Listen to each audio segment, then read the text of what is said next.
All right, it's the moment liberals, the Trump-hating press have been so anxiously waiting for. Former disgraced FBI Director James Comey is ready to cash in on his very public hatred for President Donald Trump. Now, his book tour kicks off on Sunday.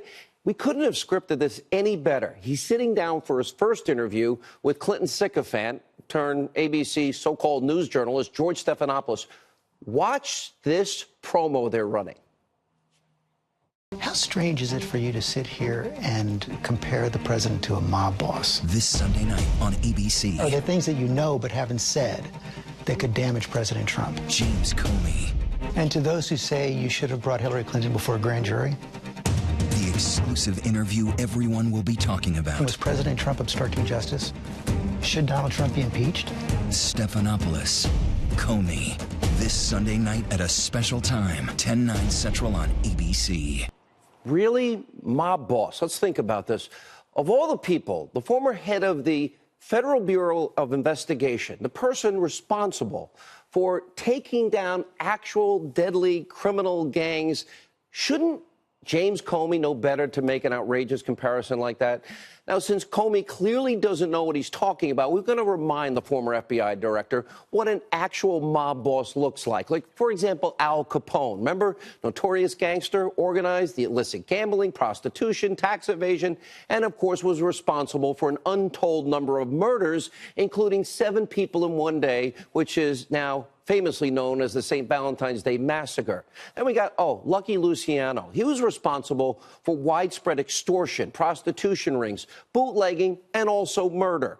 And last but not least, we can go on all night. Look at John Gotti, convicted of 13 murders, also involved in racketeering, tax evasion, illicit gambling, and, of course, obstruction of justice. So, Mr. Comey, you're really going to compare the sitting president of the United States to a mob boss so you can make money?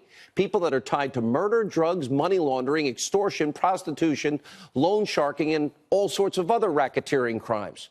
Now, why are you doing this? Just to make yourself look good? Do you really need the extra money? Just to become rich and famous? Just to make your point that you don't like Donald Trump?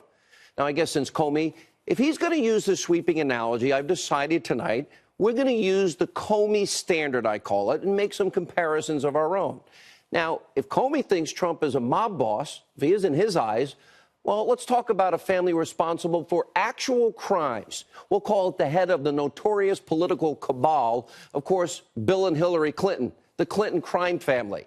Bill Clinton, as we've shown you many times, has been accused of severe sexual misconduct, harassment, even rape by Juanita Broderick. We know he lied under oath, and we know he paid Paula Jones. We know he was impeached. And meanwhile, Hillary Clinton, well, we know she committed crime. She should have been charged if we have equal justice under the law. She mishandled national secrets on that illicit private server, obstructed justice, destroyed evidence, and Clinton wasn't alone in covering up her misdeeds. Look at Cheryl Mills on the screen. She was a witness in this email investigation, declared attorney-client privilege in order to abstain from answering any questions.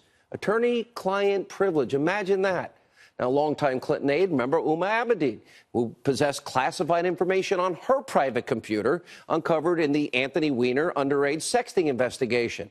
And we got sketchy Terry McAuliffe. He directed his political action committee, remember, donating hundreds of thousands of dollars, an obscene amount of money to the state Senate campaign of Jill McCabe, the wife of, Deputy FBI Director Andrew McCabe. And, of course, he now obviously is out of that post, and he got fired. And he sat on Huma Abedin's emails for months. And, of course, Loretta Lynch. Really, are we to believe that the former attorney general had a secret meeting on an airport tarmac with Bill Clinton in Phoenix just days before Comey cleared Clinton? And next, of course, we're going to look at the Clinton crime family. You have the Clinton bought and paid for dossier that was used to get and 3 times renew a FISA warrant against the Trump campaign associate. Now, this was authored by ex-foreign spy, remember, foreign national Christopher Steele, working for Fusion GPS, hired by the law firm Perkins Coie at the request of the Clinton campaign. And according to reports, Clinton crony Sid Vicious Blumenthal and others shopped that dossier around the State Department and to the media. Now, this brings us to Debbie Wasserman Schultz, part of the same family. She helped rig the primary for Hillary Clinton as head of the DNC, according to Donna Brazile. And Donna, of course, gave some questions before a debate. Now, last but not least, you, of course, have the Uranium One scandal. Then Secretary of State Clinton, along with the Attorney General, Eric Holder, others in the Obama administration. Why would we ever sign off on giving away control of 20% of America's uranium to a hostile actor like Russia and a Russian state-owned company after the president of Uranium One pumped the Clinton Foundation with millions of dollars of cash? Well, we import 90% of our uranium. Now, the next, by the way, if we're going to go to crime families, let's look at the Muller crime family. Now, of course, we are now on day 329 of the Muller witch hunt, and there's still zero evidence of collusion. Imagine that. And now we're talking about Stormy and Karen McDougal. Oh, and even the NBC Access Hollywood tape. Now, let's start with Mueller. Remember, this whole witch hunt started when Mueller's best friend, James Comey, leaked his personal, potentially classified notes to his friend, who was a professor at Columbia, who leaked those notes to the press, all as a purpose for setting forward the wheels in motion for a special counsel, which he got. Another best friend, Robert Mueller. We'll have more on that in a minute, but stay focused on Mueller. During Mueller's time as a federal prosecutor in Boston, four men wrongfully imprisoned for decades, framed by an FBI informant and notorious gangster, Whitey Bulger, all while Mueller's office looked the other way. And Mueller was also responsible for the prosecution of the wrong person following the anthrax attacks after 9/11. That took place during Mueller's tenure as the head of the FBI. And by the way, in that case with Whitey Bulger, a whole $100 million payout, and two of the four people died in jail that were put in there, and they were innocent. And then look at Mueller's merry band of Democratic donors. Couldn't find one Trump supporter to work on the special counsel case? Take a look at the side of your screen. Tens of thousands of dollars to Democrats, Hillary Clinton, Barack Obama, not a single penny to Donald Trump. And then you have, why would anybody pick this guy? The New York Times describes as Mueller's pit bull, Andrew Weissman. His aggressive prosecution tactics have caused tens of thousands of people to lose their jobs, their livelihood, in the case against Anderson Accounting. Now, that was eventually overturned, 9-0 in the Supreme Court. He's also responsible for the imprisonment of 4 Merrill Lynch executives. That was overturned by the Fifth Circuit Court of Appeals, and he has been accused twice that I know of withholding exculpatory evidence by judges in cases. And Weissman also wrote a note to Sally Yates, remember, praising her for refusing to enforce President Trump's travel ban. The Wall Street Journal reporting Weissman attended Hillary Clinton's election night party. Well, you want him hired as the pit bull to go after you in this never-ending, wide, with zero mandate witch hunt of Robert Mueller? Because that's what's happening. Would you want that guy going after you with that track record? And why would Mueller ever appoint that man? And then also on his team, Jeannie Ray. She previously has done legal work for the Clinton Foundation, huge Democratic donor. Can we say conflict of interest?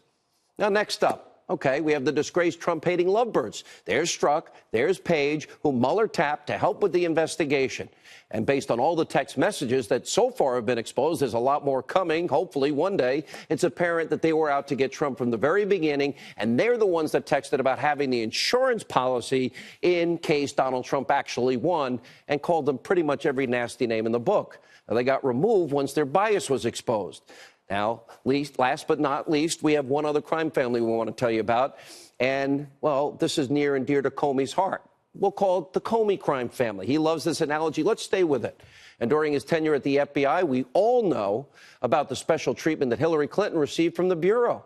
Comey agreed to call Clinton's email investigation a matter when it was an investigation at the request of Loretta Lynch. Comey, with Peter Strzok and others, they wrote an exoneration in May before they even interviewed her or 17 other witnesses in July. An exoneration before investigation.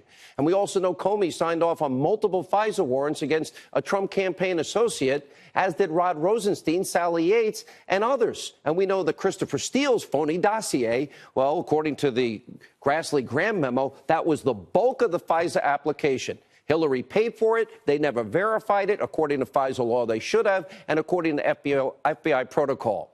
This is the very same dossier that John McCain gave to Comey after it was obtained by his associate, David Kramer.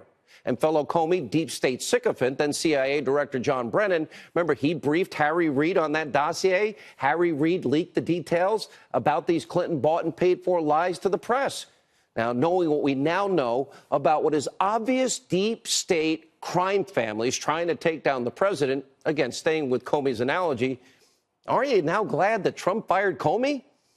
This is clearly a guy that has his own self-aggrandizing, arrogant agenda, who himself should be under investigation, who lied to Trump, mishandled the FISA court system, maybe even lies to the FISA court judges, we'll find out, leaked privileged government documents, failed to apply the law equally, which should be everybody's concern.